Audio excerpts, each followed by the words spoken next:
SIR delete ভোটারদের জন্য এবার বড় ঘোষণা করলো নির্বাচন কমিশন। 1 জুন থেকেই চালু হচ্ছে 3টি নতুন কড়া নিয়ম। ভোটার তালিকা থেকে যাদের নাম বাদ গেছে বা ডিলিট হয়েছে তাদের জন্য এবার নেওয়া হচ্ছে বিশেষ পদক্ষেপ। ভুলভাবে নাম বাদ গেলে আবার আবেদন করার সুযোগও দেওয়া হবে। পাশাপাশি প্রশাসনের ওপরও জারি হয়েছে কড়া নির্দেশ। তাহলে কি সেই 3টি নতুন নিয়ম, আর কিভাবে আবার ভোটার তালিকায় নাম তুলবেন, জেনে নিন আজকের এই গুরুত্বপূর্ণ আপডেটে।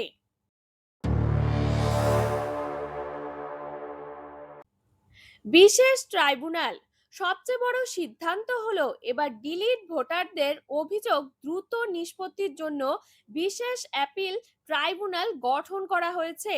জেলাভিত্তিক একাধিক ট্রাইব্যুনাল তৈরি করা হবে যেখানে ভোটাররা সরাসরি আপিল করতে পারবেন।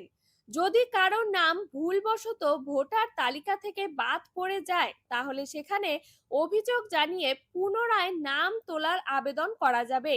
নির্বাচন কমিশনারের দাবি, এবার আর কোনো বৈধ নাগরিককে দীর্ঘদিন অপেক্ষা করতে হবে না। কড়া নির্দেশ বিএলও থেকে শুরু করে প্রশাসনিক আধিকারিকদের ওপর এবার জারি করা হয়েছে কঠোর নির্দেশ। কোনো বৈধ ভোটারের নাম যেন ভুলভাবে বাদ না যায় সেই বিষয়ে বিশেষ নজরদারি করা হবে। যদি তদন্তে প্রমাণ সহ গাফিলতি বা ইচ্ছাকৃত ভুলের কারণে নাম ডিলিট হয়েছে তাহলে সংশ্লিষ্ট কর্মীদের বিরুদ্ধে কড়া ব্যবস্থা নেওয়া হতে পারে। ফলে এবার ভোটার তালিকা সংশোধনের পুরো প্রক্রিয়ায় অনেক বেশি কঠোর হতে চলেছে।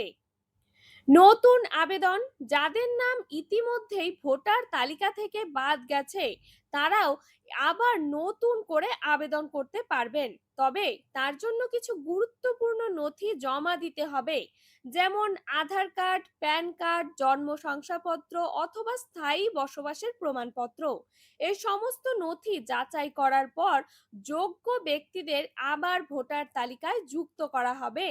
নির্বাচন কমিশনের মতে প্রকৃত ভারতীয় নাগরিকদের ভোটাধিকার সুরক্ষিত রাখতেই এই নতুন ব্যবস্থা চালু করা হচ্ছে। সহায়তা কেন্দ্র সাধারণ মানুষের সুবিধার জন্য মহকুমা এবং জেলা অফিসে বিশেষ হেল্প ডেস্ক চালু করা হচ্ছে। এখানে গিয়ে ডিলিট ভোটাররা নিজেদের সমস্যার কথা জানাতে পারবেন, কিভাবে আবেদন করতে হবে, কি নথি লাগবে এবং কোথায় যোগাযোগ করতে হবে, সব তথ্য সেখান থেকে জানা যাবে। ফলে সাধারণ মানুষের জন্য পুরো প্রক্রিয়া আগের তুলনায় অনেক সহজ হতে চলেছে। নথি যাচাই এবার আবেদন জমা পড়ার পর সমস্ত তথ্য ডিজিটালভাবে যাচাই করা হতে পারে। আবেদনকারীর পরিচয়, ঠিকানা এবং নথির সত্যতা খতিয়ে দেখা হবে। কোনো তথ্য ভুল বা ভুয়ো প্রমাণিত হলে আবেদন বাতিল হয়ে যেতে পারে, তাই শুধুমাত্র সঠিক তথ্য দিয়েই আবেদন করার পরামর্শ দেওয়া হচ্ছে। কারণ ভুল তথ্য দিলে ভবিষ্যতে আরো বড় সমস্যায় পড়তে হতে পারে। শেষ সতর্কতা, নির্বাচন কমিশন স্পষ্ট জানিয়ে দিয়েছে 1 জুন থেকেই এই নতুন নিয়ম কার্যকর হবে। তাই যাদের নাম ভোটার তালিকা থেকে বাদ গেছে তারা দেরি না করে যত দ্রুত সম্ভব সমস্ত নথি প্রস্তুত রাখুন, কারণ সময় মতো আবেদন করলে তবেই আবার ভোটার তালিকায় নাম তোলার সুযোগ পাওয়া যাবে। তাই এই গুরুত্বপূর্ণ আপডেট অবশ্যই অন্যদের সঙ্গে শেয়ার করুন।